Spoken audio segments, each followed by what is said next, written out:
নমস্কার, অঙ্গনার অঙ্গনের আজকের এই পর্বে আপনাদের সকলকে স্বাগত জানাচ্ছি। বন্ধুরা, বর্তমানে একটি বহুল চর্চিত বিষয় হচ্ছে নারীর ক্ষমতায়ন। তবে এই ক্ষমতায়ন নিয়ে কিন্তু নানা ব্যক্তির নানা মত রয়েছে, এক কথায় অনেক মতবিরোধ রয়েছে। কারো কারো মতে হয়তো অর্থনৈতিক ক্ষেত্রে নারীদের স্বাবলম্বী হওয়াকেই নারীর ক্ষমতায়ন বোঝায়, আবার কারো কারো মতে সামাজিক, অর্থনৈতিক কিংবা অন্যান্য ক্ষেত্রে নারী পুরুষের যে সম অবস্থান তাকেই নারীর ক্ষমতায়ন বোঝায়। কিন্তু ঠিক এই বিষয়টিতে কি ভাবছেন আমাদের আজকের অঙ্গনার অঙ্গনের যিনি অতিথি তিনি? হ্যাঁ, চলুন তার সাথে আলাপ করিয়ে দিই। আজকে আমাদের সাথে স্টুডিওতে সম্পৃক্ত হয়েছেন শিক্ষিকা অদিতি ভট্টাচার্য। নমস্কার দিদি। স্বাগত তোমাকে। নমস্কার দিদি। যে কথাটি বলছিলাম প্রথমে, যে নারীর ক্ষমতায়ন, ঠিক এই বিষয়টি নিয়ে তোমার যদি ব্যক্তিগত অনুভূতি অল্প কথায় আমরা প্রকাশ করতে বলি, তুমি কি বলবে? তোমার এই প্রশ্নের উত্তরে আমি এই মুহূর্তে আমার ভীষণ প্রিয় রবীন্দ্রনাথ ঠাকুরের একটা কবিতা একটু আমি শোনাবই। আমি এটা একটু শুনিয়ে তারপর আমি তোমার প্রশ্নের উত্তর অবশ্যই, এর থেকে ভালো শুরু আর কি হতে পারে। আমি একটু শোনাই তোমাকে। আমি সবলা কবিতাটা করছি রবীন্দ্রনাথ ঠাকুরের। আচ্ছা, ভীষণ প্রাসঙ্গিক কবিতা। নারীকে আপন ভাগ্য জয় করিবার কেন নাহি দিবে অধিকার? হে বিধাতা, নত করি মাথা পথ প্রান্তে কেন রব জাগি? ক্লান্ত ধৈর্য প্রত্যাশার পূরণের লাগি দৈবাগত দিনে শুধু শূন্যে চেয়ে রব? কেন নিজে নাহি লব চিনে সার্থকের পথ? কেন ছুটাব না ত্যাজে সন্ধানের রথ, দুর্ধর্ষ অশ্বরে বাঁধি দৃঢ় বলগা পাশে? দুর্জয় আশ্বাসে দুর্গমের দুর্গ হতে সাধনার ধন কেন নাহি করি আহরণ প্রাণ করে পণ? যাব না বাসর কক্ষে বধূ বেশে বাজাইয়ে কিঙ্কিনি, আমারে প্রেমের বীর্যে করো অসংকিনী। বীর হস্তে বড়মাল্য লব একদিন, সে লগ্নকে একান্তে বেলিন ক্ষীণদীপ্তি গধূলিতে। কভু তারে দিব না ভুলিতে মোর দৃপ্ত কঠিনতা, বিনম্র দীনতা সম্মানের যোগ্য নহে তার, ফেলে দেব আচ্ছাদন দুর্বল লজ্জার। হে বিধাতা, আমারে রেখো না বাক্যহীনা, রক্তে মোর জাগে রুদ্রবীণা। উত্তরিয়া জীবনের সর্বোন্নত মুহূর্তের পরে জীবনের সর্বোত্তম বাণী যেন ঝরে কণ্ঠ হতে নির্বাচিত স্রোতে। যাহা মোর অনির্বাচনীয় তারে যেন চিত্ত মাঝে পায় মোর প্রিয়। সময় ফুরায় যদি, তবে তারপরে শান্ত হোক সে নির্ঝর নৈশব্দের নিস্তব্ধ সাগরে। আমি সবটা শোনালাম না, আমি একটু বললাম। আমারও এটাই কথা। আমার কি মনে হয়, এই একটু আগে তুমি যেটা বললে যে নারীর ক্ষমতায়ন সম্পর্কে, যে অর্থনৈতিক দিক দিয়ে সমাজের পুরুষের সঙ্গে, আমার একটা কথাই বারবার মনে হয়, এই একবিংশ শতাব্দীতে উইমেন আর এম্পাওয়ার্ড, এটা সত্যি, এটা সর্বজন গ্রাহ্য। আজকে তুমি টেলিভিশনের পর্দায় দেখো, খবরের কাগজে দেখো, সেদিন দেখলাম যে সেই কি ওনার নাম নাদা হাফিজা, উনি মিশরের সেই একজন প্যাথোলজিস্ট মহিলা, উনি সেই 7 মাসের প্রেগনেন্ট হয়ে উনি অলিম্পিক উনি সারা জাগিয়ে জয় করে এসেছেন।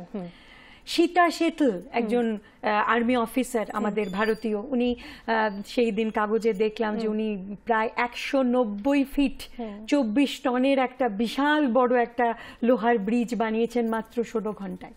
তো উইমেন আর এম্পাওয়ার্ড। কিন্তু আমার যেটা কথা সেটা হচ্ছে যে আমরা মেয়েরা এখনো কি ঠিক ঠিক নিজেদের অধিকারগুলো, নিজেদের পাওয়া, নিজেদের চাওয়া পাওয়াগুলোকে আমরা কি সম্মান জানাতে পেরেছি আমরা নিজেরাই? না কোথাও মানে কোথাও আমরাই হয়তো এর জন্য আমরাই হয়তো তার জন্য অনেকটা দায়ী। আমার মনে হয় সেটা একান্তই ব্যক্তিগত, আমি সেভাবে বিশ্বাস করি। আমার মতে নারী স্বাধীনতা হোক প্রত্যেক নারীর মনে। আমি বিশ্বাস করি না সেটা বাইরের কোনো আতিশয্য দিয়ে, বাইরে আমার কি বলবো পোশাকি আনা, আমার কৃত্রিমতা দিয়ে সেটাকে আমাকে বোঝাতে হবে। মানসিকভাবে আমাদের বেশি করে জাগ্রত হতে হবে। মানসিকভাবে যখন আমরা সঠিকভাবে জাগতে পারবো, মানসিকভাবে যখন আমরা আমাদের চাওয়া পাওয়াগুলিকে বুঝে নিতে পারবো, সেগুলিকে সম্মান দিতে পারবো, আমাদের অধিকারগুলো সম্পর্কে আমরা ওয়াকিবহাল হব, একদম তখনই হবে আসল উইমেন এম্পাওয়ারমেন্ট। সেই পরিপূর্ণ অর্থে সেই নারীর ক্ষমতায়নটা তখনই সম্ভব, তখনই সার্থক। আমি এর আগে কথা বলছিলাম যখন অফ স্ক্রিনে তোমার সাথে, তুমি বলছিলে সাহিত্যের প্রতি তো তোমার ভীষণ অনুরাগ, বিশেষ করে কবিতার প্রতি তোমার ভীষণ ভালো লাগা, ভালোবাসার সমস্ত কিছু। তো সেই সাহিত্যের হাত ধরে যদি আমরা যাই আদি যুগে নারীর ক্ষমতায়ন, সেটা কিভাবে তুমি ব্যাখ্যা করবে?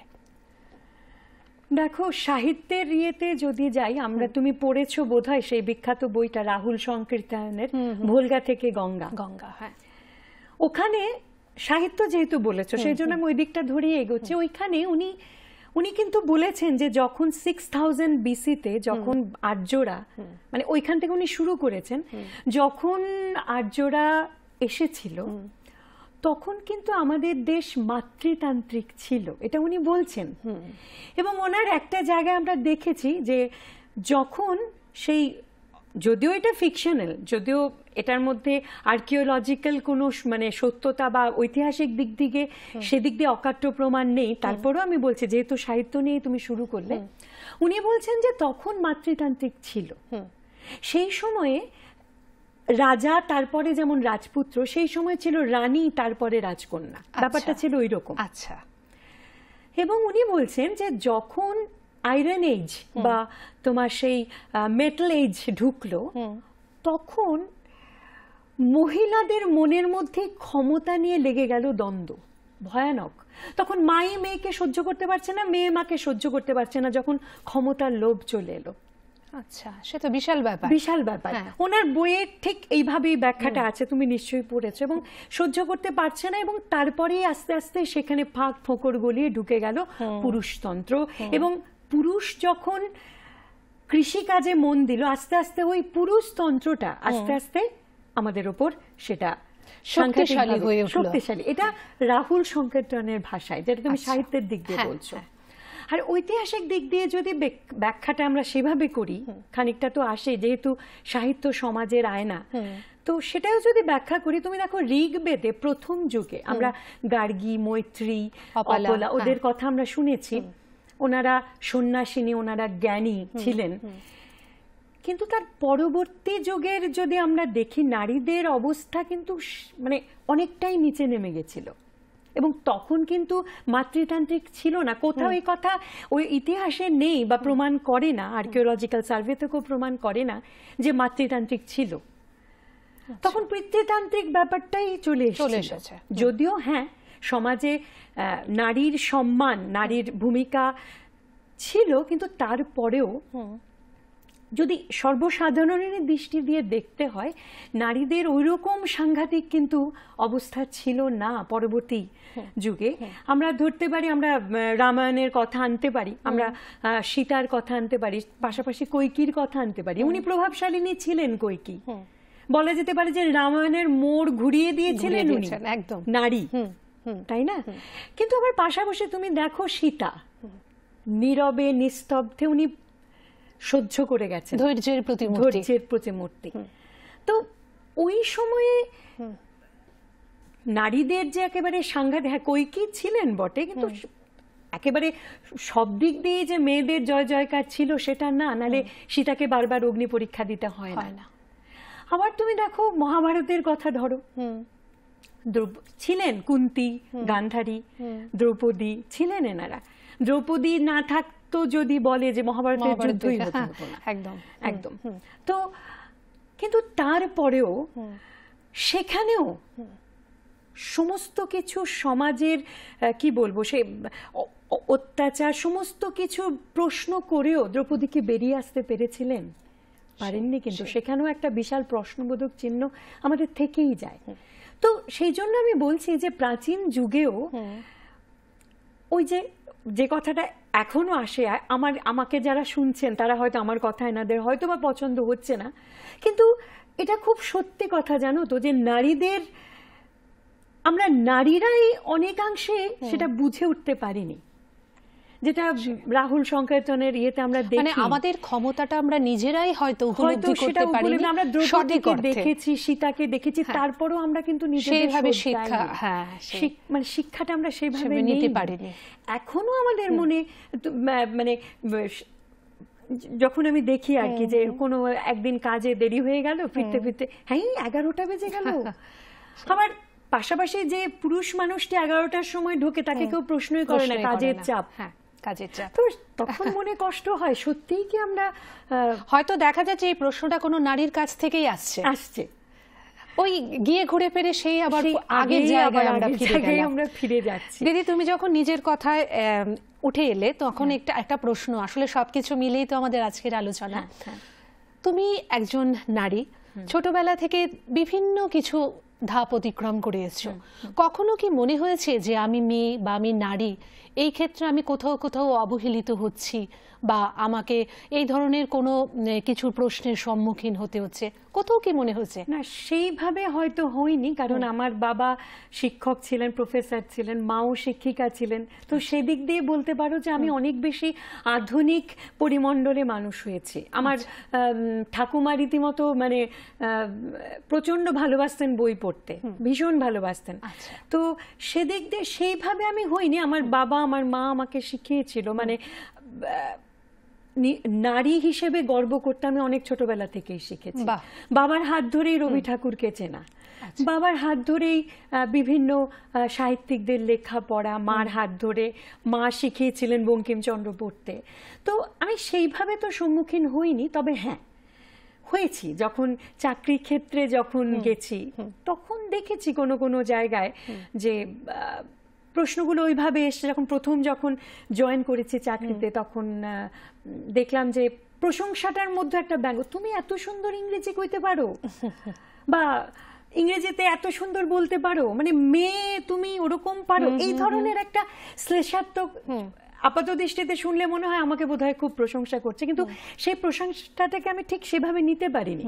আমার কাছে মনে হচ্ছে কেন এদের মনে হচ্ছে যে আমি মেয়ে বলে আমি পারবো না, এই কথাটা আমার মনে হয়েছে। মানে ইংরেজি শেখার বিষয়টা এখনো পুরুষদের মধ্যেই আমার অদ্ভুত লাগে, মানে এই যে জিনিসটা, যে অনেকেই আমি দেখি অনেক সময় বলে যে ম্যাডাম আপনি এত ভালো মানে ইংরেজিতে কথা বলেন। আরে কেন? এটার মধ্যে কি খুব মানে আশ্চর্যের কোনো ব্যাপার থাকে? আমি তো বিশ্বাস করি না। মেয়ে বলে কি হবে না সেটা, বিশেষ করে এই সময় দাঁড়িয়ে তো একেবারেই না। সেটা আমার খুব গায়ে লেগেছিল, এটা আমি প্রশংসা হিসেবে নিতে পারিনি। বুঝতে পেরেছি। যাই হোক, কিছু না কিছু আমাদের আমি এরকম হয়েছে।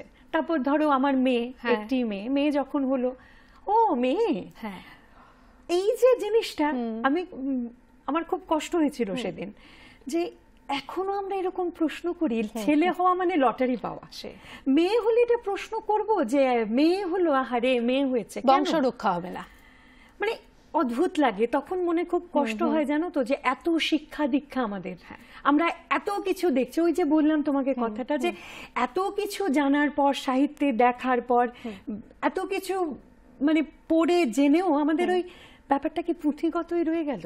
এটা আমার কাছে একটা প্রশ্ন। সেটা শুরুতেই বলছিলে যে মানসিকভাবে জাগ্রত হওয়ার বিষয়টা, সেটাই আমি সেজন্যই বললাম। একদম, যে মেয়ে হয়েছে, এই সেম বিষয়টা আমার ক্ষেত্রে হয়েছিল। আমারও এক মেয়ে, যখন মেয়ে হলো তখন মনে হলো পারিপার্শ্বিক আত্মীয় স্বজনের মুখটা বেশ ভার, ও মেয়ে হয়েছে, এই বিষয়টা সত্যি, এটা আমাদের বেশিক্ষণের জন্য না, কিন্তু ভার থাকে। এটা একটা মানে সত্যি কথা, মানে অকাট্য সত্য যেটাকে বলে একদম, যেগুলো এখনো আমরা ফেস করে আমরা যাচ্ছি। face করে যাচ্ছি। দিদি, আরেকটা কবিতায় কি যাওয়া যায়? হ্যাঁ হ্যাঁ, নিশ্চয়ই। শোনাবে বলো? আমি আরেকটা কৃষ্ণা কবিতাটা করি, যেহেতু মহাভারতের প্রসঙ্গ এলোই। সব্যসাচী দেবের আরেকটা কবিতা কৃষ্ণা, দারুণ সেটা কবিতা। আমি এটা আমি তোমাদের একটু করে শোনাচ্ছি। সবটা তো সম্ভব না, কিছু কিছু অংশ যে জায়গাগুলো আমার ভীষণ ভালো লাগে, ঠিক আছে, শোনাও। সেই জায়গাগুলো আমি শোনাচ্ছি। আমার কোনো শোক নেই, আমার কোনো বিষাদ নেই, হে কুরু বৃদ্ধগণ, আপনাদের নীরবতায় আমার কোনো ক্ষোভ নেই। পিতামহ ভীষ্ম, ক্ষমা করবেন, আপনাকে প্রণতি জানাবার স্থিরতা আজ নেই। আর কর্ণ, তোমার জন্য ঘৃণাও বড় বেশি মনে হয়। আর হে আমার পঞ্চস্বামী, আর্যাবট বিজয়ী বীর শ্রেষ্ঠ অর্জুন, শক্তিমান ভীম, নকুল, সহদেব, আর আপনি ধর্মপুত্র, আপনারা আমার কৃতজ্ঞ অভিবাদন গ্রহণ করুন। আমি সর্বজ্ঞা নই, যজ্ঞভূমের অগ্নি থেকে আমার জন্ম, ধর্মাধর্মের ক্ষুরোধার পথ আমার অজানিত। আর্যপুত্র, আপনার বিচারটাই আমার পক্ষে ধৃষ্টতা। আপনার কোনো বিচলন নেই, আপনার ধর্ম আপনাকে রক্ষা করেছে, বিকার করেছে, কৃতজ্ঞতা জানাই সেই ধর্মকে। ভীমসেন, তোমাকে আমি ভালোবাসা দিইনি কখনো, তাই ফিরেও চাইনি। শুধু তোমাকে আমার জিজ্ঞাসা ছিল ফাল্গুনী, ঊর্ধ্বাচারী মৎস্যের ছায়া নীল চোখের থেকেও দুর্লক্ষ কি দুর্যোধনের বুক? বলো সত্য করে, প্রেম নয় শুধু পৌরুষের আস্ফালনে কি পাঞ্চালী বিজয়ের পটভূমি?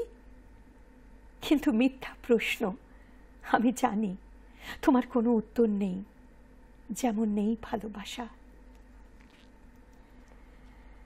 পিতৃগৃহে যেমন দেখেছিলাম আরোহীরা দূর গ্রাম থেকে নিয়ে আসে তাদের পসরা, আর তার উপর ঝুঁকে পড়ে লুব্ধ ক্রেতার দল, আমাদের ব্যবহার করার জন্য তেমনি উন্মুক্ত হয়ে আছে যারা আমার পতির আত্মীয়, আর আমাকে যারা বিলিয়ে দিচ্ছেন, যারা আমার পঞ্চস্বামী, বিবাহের মঙ্গলসূত্র হাতে বেঁধে যারা একদিন আমার ওপর নিয়ম সিদ্ধ করেছিলেন তাদের অধিকার।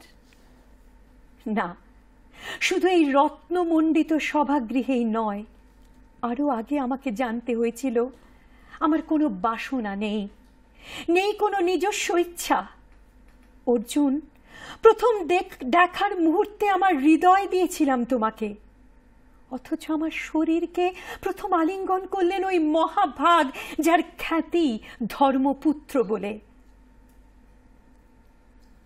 কোনো প্রার্থনা নেই আমার।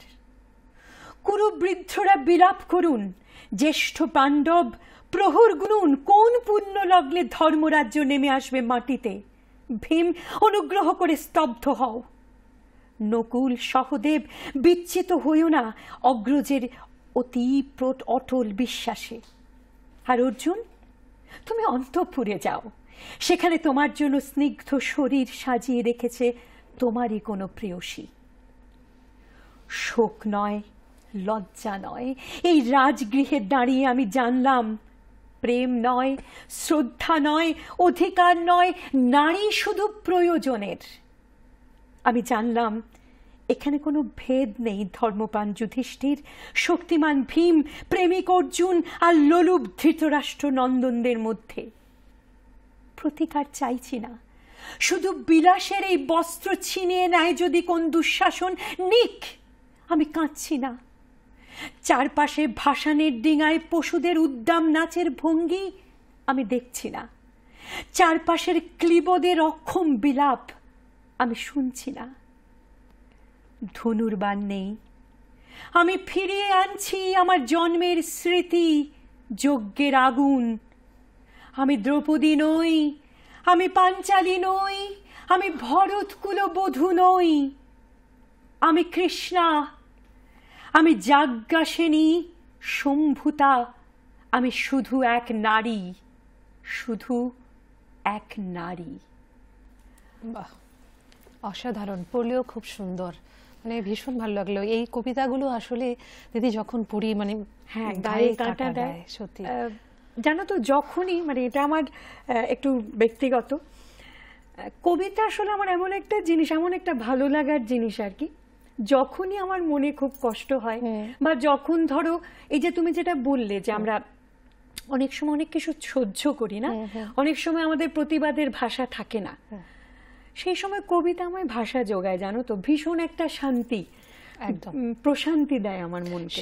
আমি সেই প্রশ্নটা করবার আগেই তোমার কাছ থেকে উত্তর পেলাম যে কবিতা কিভাবে তোমাকে সাহায্য করে। হ্যাঁ, ভীষণ ভাবে। এটা আমার বিশেষ করে তুমি যে রবি ঠাকুরের কথা প্রথমেই কবিতা পড়ছিলে, রবি ঠাকুরের কবিতা লেখা রচনা এগুলো আমাদের অন্যান্য কবি সাহিত্যিকরা তো রয়েছে, আমাদেরকে এত বিশেষ করে নারীদের এতভাবে অনুপ্রাণিত করে যেটা হয়তো বলাই বাহুল্য।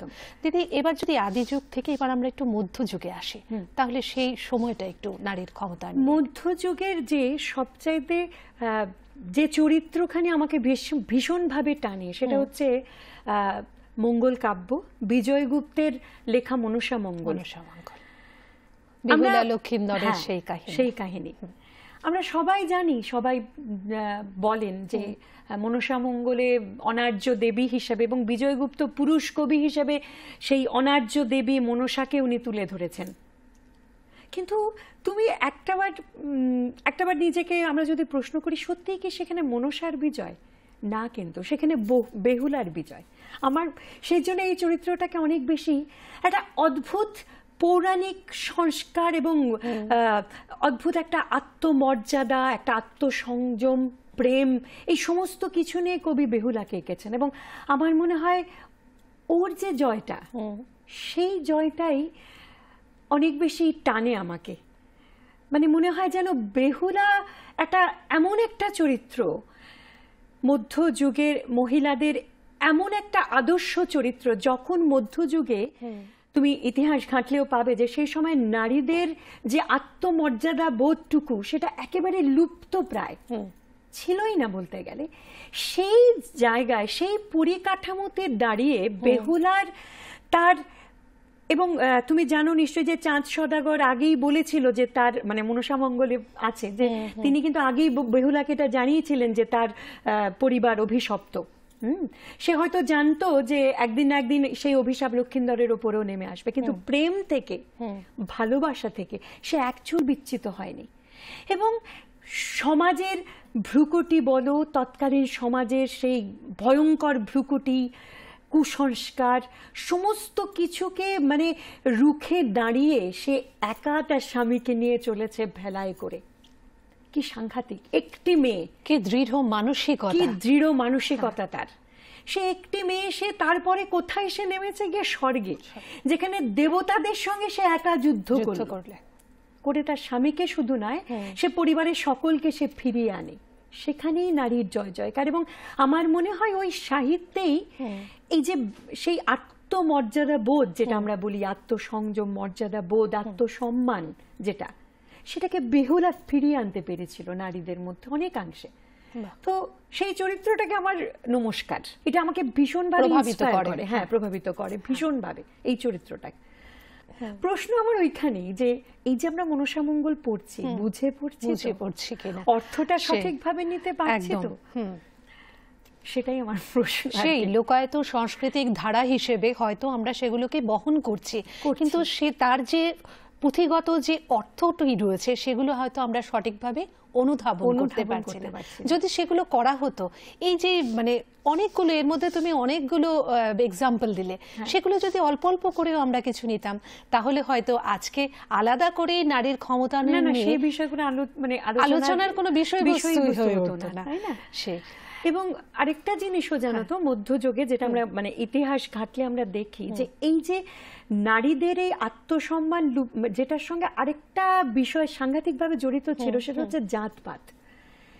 যত বেশি জাতপাত জনিত কুসংস্কার আমাদের সমাজে যত বেশি বেড়েছে না, নারীর আত্মমর্যাদা বোধ, নারীকে সম্মান করা, নারীকে মর্যাদা দেওয়া, সেটা আরো বেশি নিচে নেমে গেছে।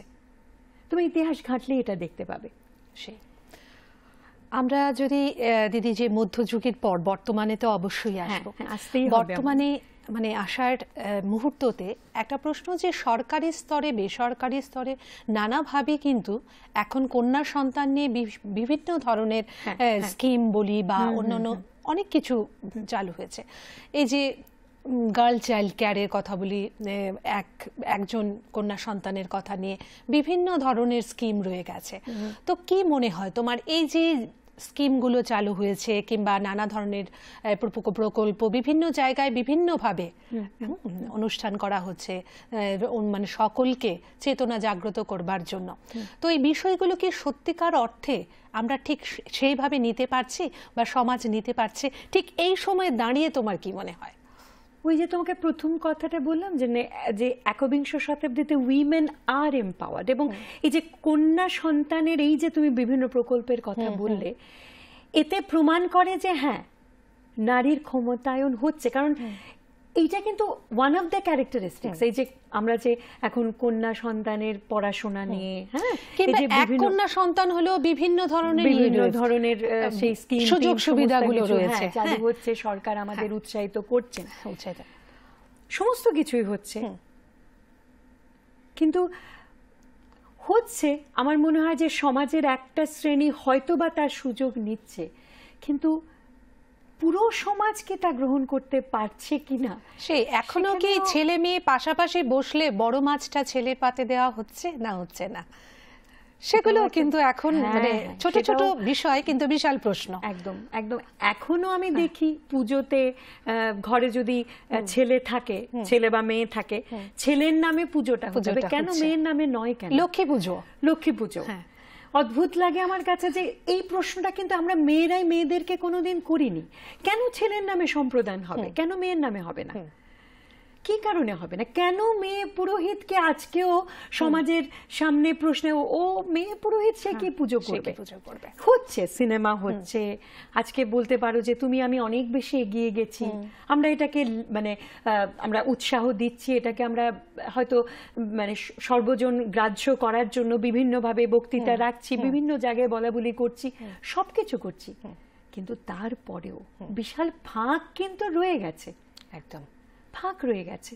এবং সেটা কোনোদিনই জানো তো সম্ভব না যতদিন পর্যন্ত ওই যে বললাম আমরা মন থেকে আধুনিক হব, মন থেকে সংস্কার মুক্ত হব। এই এত লেখাপড়া, এত কিচ্ছুর কোনো মূল্যই থাকবে না তখন, সঠিক অর্থে আমরা যদি সেভাবে যেটা মনোনিবেশ করতে না পারি। আমরা সময়ের প্রায় অনেকটা পথ পেরিয়ে এসেছি। একটা ছোট কবিতা দিয়ে অবশ্যই শেষ করব, কিন্তু এর আগে সর্বশেষ প্রশ্ন যেটি, এই সময়ে দাঁড়িয়ে নারীর ক্ষমতায়ন নিয়ে যদি তোমার ব্যক্তিগত কিছু দর্শকদের উদ্দেশ্যে বলার থাকে তাহলে তুমি বলতে পারো। একান্ত ব্যক্তিগত অনুভূতি। আমার একান্তই ব্যক্তিগত। আসলে পুরুষতন্ত্র বা পুরুষতান্ত্রিক যে ব্যাপারটা, সেটা আমরাই এগিয়ে দিয়েছি। আমি অনুরোধ রাখবো এটাই, আমার যারা দেখছেন বা সবার কাছে একটাই অনুরোধ আমি রাখবো, আমরা মারা, আমরা শাশুড়ি মারা, আমরা দিদিরা, আমরা বোনেরা একটাই অনুরোধ রাখবো যে আমাদের চাওয়া পাওয়াগুলিকে, সেগুলি অন্যায় নয়, অ্যাটলিস্ট নিজেদের চাওয়া পাওয়াগুলিকে, সাধারণ জিনিস নিয়ে আমি বলছি, নিজেদের চাওয়া পাওয়া, বারবার আমি একই কথা রিপিটও করছি, যে নিজেদের চাওয়া পাওয়াগুলিকে অ্যাটলিস্ট আমরা যাতে সম্মান করি। আমাদের ইচ্ছে ডানা মেলার মধ্যে আমাদের মেয়েদের কোনো ছাঁটানোর ব্যাপার নেই, সেটা আমাদের নিজেদেরকেই বুঝতে হবে, আমাদের নিজেদেরকেই বোঝাতে হবে। আমি নারী, আমি সব পারি, আমাকে পারতেই হবে। আশাপূর্ণা দেবীর একটা লেখায় সেদিন পড়ছিলাম, উনি বলছেন যে নারীকে শুধুমাত্র বলে যে পুরুষের মুগ্ধতার জন্য নারী ছলনাময়ী, নারী অভিনয় জানে, কিন্তু প্রশ্ন এটাই, আশাপূর্ণা দেবীও বলছেন যে এই যে তার ছলনাময়তা, তার যে এই যে তার অভিনয়, সেটা তার নিজেকে বাঁচাবার জন্য নয়, তার নিজেকে আশ্রয় দেওয়ার জন্য নয়। সেটা কি আমরা কোনোদিন ভেবে দেখেছি? দেখিনি। আমি আমার সমস্ত দর্শক সম্মানিত সবাইকে বলবো যে এই ব্যাপারটা আজকের দিনে অন্তত একবার ভাবুন, আমাদের ইচ্ছেগুলিকে একবার ডানা মেলে উঠতে দিন। মুক্ত আকাশে মুক্ত বিহঙ্গের মতো আমরা বলবো। দিদি, একদম ছোট্ট করে অল্প একটু কবিতা দিয়ে আমরা আজকের অনুষ্ঠান শেষ করব। কোনটা শোনাবে বলো? আমি একটা সুজান মিঠির একটা কবিতা ছোট্ট করে একটু শোনাচ্ছি। ঠিক আছে, যেহেতু সময়ও নেই। তো যেটা তোমাকে বলছিলাম না, যে নারী সবখানেই শোষিত, অবহেলিত। তো এটার ওনার ইয়েতে একটা উনি লিখেছিলেন চণ্ডালিকা, ওই কবিতার একটু অংশ আমি পড়ছি। ঠিক আছে। আমি লক্ষ্মীশ্রী নই, আমি উচ্চ বংশীয়া নই, আমি বিত্তশ্রেণী তোষামোদকারিণীও নই, আমি চণ্ডালিকা। তাই এখনই আপনার মন্দির প্রাঙ্গণ থেকে আমাকে ফেলে দিলেন আস্থা করে, বললেন কোত্থেকেই অজাত কুজাত এসেছে, যা এ খাওয়ার আয়োজন তোর জন্য নয়, আস্থা করে খুঁটে খা। শয়ে শয়ে মানুষ দেবতার ভোগ খেয়ে তৃপ্তির চর্বিত চর্বণ করতে করতে ঘৃণা ছুড়ে দিচ্ছে আমার অস্তিত্বে। আমি কুড়িয়ে কুড়িয়ে আমার আঁচলে জড়ো করছি এঁটো ভাত, চিবানো মাছের কাঁটা, আর আপনাদের সর্বনাশ। কি বলছেন? সর্বনাশ কিসে? হাসছেন খুব, ভাবছেন সামান্য চণ্ডালিকা সে করবে সর্বনাশ। ভাবছেন সামনে থাকা বিগ্রহ যাকে সাক্ষী রেখে আপনার প্রতিপত্তি প্রদর্শনে এইমাত্র ভুরিভোজ করালেন আপনার সমকক্ষ বিত্তশালীদের, সেই বিগ্রহ আপনাকে রক্ষা করবে চিরকাল। আমার স্পর্শ থেকে বাঁচাতে লাঠি দিয়ে খুঁচিয়ে খুঁচিয়ে আমাকে আস্থা করে পাঠিয়ে দিলেন আপনি। আমার খাদ্য নেই, আমার জল নেই, আমার জীবন নেই, আমার আগুন আছে। আপনার নিত্যপটুষী কন্যা শুভ বিবাহ ঘর কন্যা আছে, আমার নৃত্যে অগ্নিবর্ষণ আছে, আমার নৃত্যে কেঁপে ওঠে বাতাস, আমার নৃত্যে ছড়িয়ে পড়ে শিকড় থেকে শিকড়ে, মেঘ থেকে মেঘে। আপনার পুত্রবধূ মিষ্ট ভাসিনী ঘুমটার আড়ালে কাঁদে, আমার গানে জেগে ওঠে ঘুমন্ত আগ্নেয়গিরি, প্রবল উত্তাপে বেরিয়ে আসে লাভা, আমার শরীর ঘিরে জমা হয় আগ্নেয় পর্বত। ওই দেখুন আপনার উষ্ণ জিভে আস্তাকুর থেকে অমৃত হয়ে যাচ্ছে আপনার বদহজম। ওই দেখুন আপনার মন্দিরে বসে ভোগ খাওয়া আপনারই সমকক্ষ বিত্তশালীদের মুখ দিয়ে উঠে আসছে রক্ত। ওই দেখুন সংবাদপত্রের প্রথম পৃষ্ঠায় ছাপা হচ্ছে বিবরণ, খাদ্যে বিষক্রিয়া, অজানা কারণ, শয়ে শয়ে মানুষের মৃত্যু, সভ্যতার সর্বনাশ। আর দেখুন আমি হাসছি, আপনার টলটলে দিঘি হাসছে, আপনার বিগ্রহ হাসছে। আমার জন্য খাদ্য নেই, আমার জন্য টলটলে জল নেই, আমি চণ্ডালিকা। আমার জন্য আগুন আছে, আপনার শয়ে শয়ে দেহ আপনার শ্মশানে সজ্জিত, আমি লাঠি দিয়ে খুঁচিয়ে খুঁচিয়ে আপনাদের শরীর পাঠিয়ে দিচ্ছি। কি জানি মৃত্যুর পরে আস্তাকুর থাকে কিনা। আপনারা জ্বলছেন, পুড়ছেন, ছাই হচ্ছেন, কেঁপে উঠছে বাতাস, আপনার শিকড় থেকে শিকড়ে ছড়িয়ে যাচ্ছেন মেঘ থেকে মেঘে, বজ্র থেকে বজ্রে। কিন্তু এই নৃত্য আমার, আপনার তো নয়। তবে কি মৃত্যুর পরে কেবল সমানুপাতের অঙ্ক শেখান ঈশ্বর? ওই দেখুন ধোয়া হয়েও আপনার পুত্র আপনার লক্ষ্মীশ্রী বিলাসী পুত্রবধূকে সরিয়ে দু হাত পেতে আমার আগুন চেয়ে নিচ্ছে, আমার আগুন চেয়ে নিচ্ছে। এখনো হয়তো সমাজে অনেক কৃষ্ণকলিরা রয়েছেন যারা গায়ের বর্ণ কালো বলে সমাজের ভ্রুকুটির সম্মুখীন হন। এখনো অনেক নারীরা রয়েছেন যারা হয়তো কন্যা সন্তান জন্ম দেবার জন্য সমাজের কাছে অবহেলিত। নানাভাবে নানা স্তরে নারীরা আজও কিন্তু অবহেলিত। আর সেই সময় থেকে সেই স্থান থেকে যারা উদ্ধার করতে পারে সেটা হয়তো নারীর নিজের জাগ্রত মানসিকতা। সে কথাই বললেন আমাদের আজকের অঙ্গনা রঙ্গনের অতিথি অদিতি ভট্টাচার্য। ভীষণ সুন্দর করে এতক্ষণ ব্যাখ্যা করলে বিভিন্ন কথা, কবিতাগুলো আমরা শুনলাম। দিদি তোমাকে অনেক অনেক ধন্যবাদ। আবারও চাইব ভবিষ্যতে তোমাকে আমাদের স্টুডিওতে।